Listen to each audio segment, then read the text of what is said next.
Hey, first off, my voice carries, so I want to see. Hey, over across the street, can y'all hear me? I want to see if I really need this mic. First and foremost, my name is James Bruin. I'm a member of Omega Psi Phi Fraternity Incorporated. Also, I'm a proud member of the NAACP, Gwinnett County chapter. First and foremost, I'm going to give praise to God, who is the one, the Almighty Creator. I also want to give praise to those as far as the Muslim community. Assalamu alaikum. Peace be unto you and blessings all to Allah. I also want to say respect to those who are out here representing, whether it be that of a gang or whatsoever. And I say that because the thing I'm just going to do, I'm going to say really 6 quick points. And I'm going to just leave that for you all to think about. 6 quick points. And as I leave, when I get done, if any of you want to get a card of mine, I work in workforce development, I'll be more than happy to give it to you. Or you can reach out to Arun, anyone else, and they'll let you know how to reach me. The first thing I want you to go ahead and know in regards to Mr. Walter Scott, this man, he fought in the military. This man had a family. This man had a family that loved him. This man's brother is a member of our fraternity.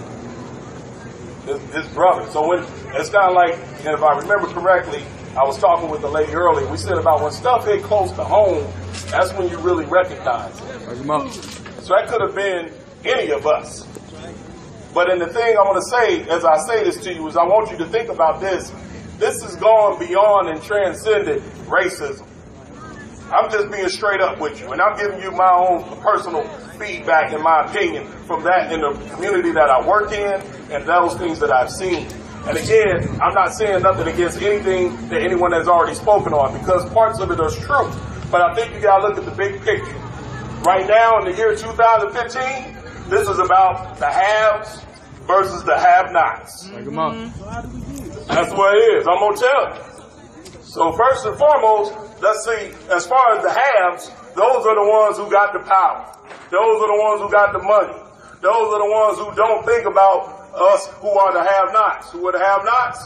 Those of us who live in an impoverished community.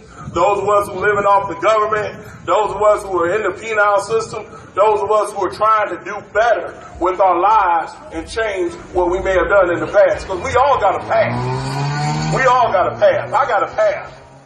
Every person who went on and became rich, they had a path. They had to make some mistakes.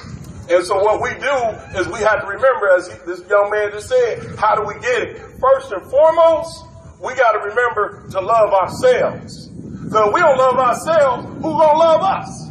Right. Who going to love us? In the black community, it is estimated that only 2% of the American dollars are spent in the black community with black-owned businesses. Do you know if we were to spend 10% of those dollars, we, us, blacks, would have spent 10% of those dollars in the black community, do you know that would create over 10,000 jobs? Well over 10,000 jobs. And I'm sure it is even greater significance in those cities or whatsoever like that where you have a larger and wider population. I'm just referring to that of Atlanta. So that what I'm saying is we got to remember to love ourselves. We got to love ourselves. And we got to remember as we love ourselves, don't look at each other and look at each other with a cross eye or look at each other in a negative eye whatsoever. We got to remember as we sit down, we got to unite. We got to unite. So whether it's one from the Muslim community, whether it's one from the Asian community, whether it's one from the white community, we got to remember to unite. If that person is gay or whatsoever, we got to remember to unite with them as well. Because they're in our community. They're in our community too. And what we don't want to do is look bad on each other and act like we can't do nothing about it. As we looked at the incident that happened in South Carolina, I don't know if you all know it, the young man who recorded the video was 23. He was a barber. He is a barber. He was walking to work. And he had thought about erasing the video. He even went to the police station and told the cop that he had the video. But when the cop walked off, it hit him that it may be something happened to this video that he may not be able to control. So what did he do? He sought the family. And he gave the video to the family. That was God that spoke to that young brother. That was one, and that one spoke to him. Something of some kind spoke to him to say, look, you need to do something, and this is what you need to do. Now that he gave the video, it's on us in the community to do something to make sure that it doesn't just get away and nothing happens. You know already they tried to come out with a website to raise money for this man. So it's our responsibility. And this isn't just in South Carolina. It's all over. Yesterday there was a bill that was introduced by Texas Representative Jason Bill Alba. I'm going to spell his name for you. Billalba.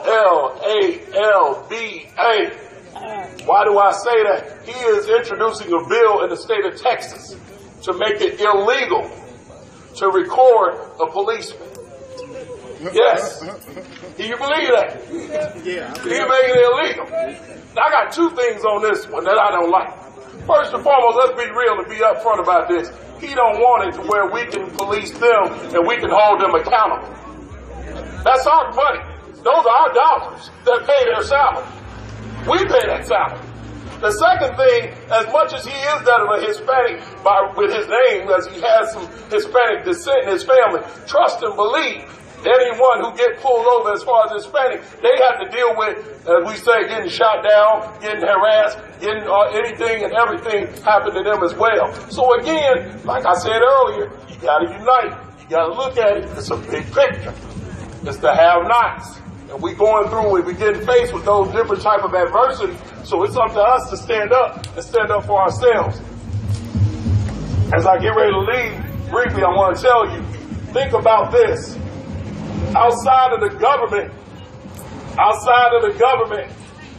who is the largest employer of blacks? Black-owned businesses. Black-owned businesses. So again, if we don't take care of our dollars, who's going to take care of them for us? It's our responsibility. Just to also put it out there, you have to check out those resources or organizations that are available to you. I work at a workforce development office. We give money to people to go to school to finish their skilled trade. So if a person wants to get money to go to school so they can start pursuing becoming a nurse, so they can start their own thing, being a CDL, getting their truck driving license, and having a truck driving mix. They can go for ultrasound tech. They can go for accounting. That money is out there, and that money you don't have to pay back. The reason why I put that out there, you have a congressman in the state of, and here in Georgia, in North Georgia, who wants to eliminate that money.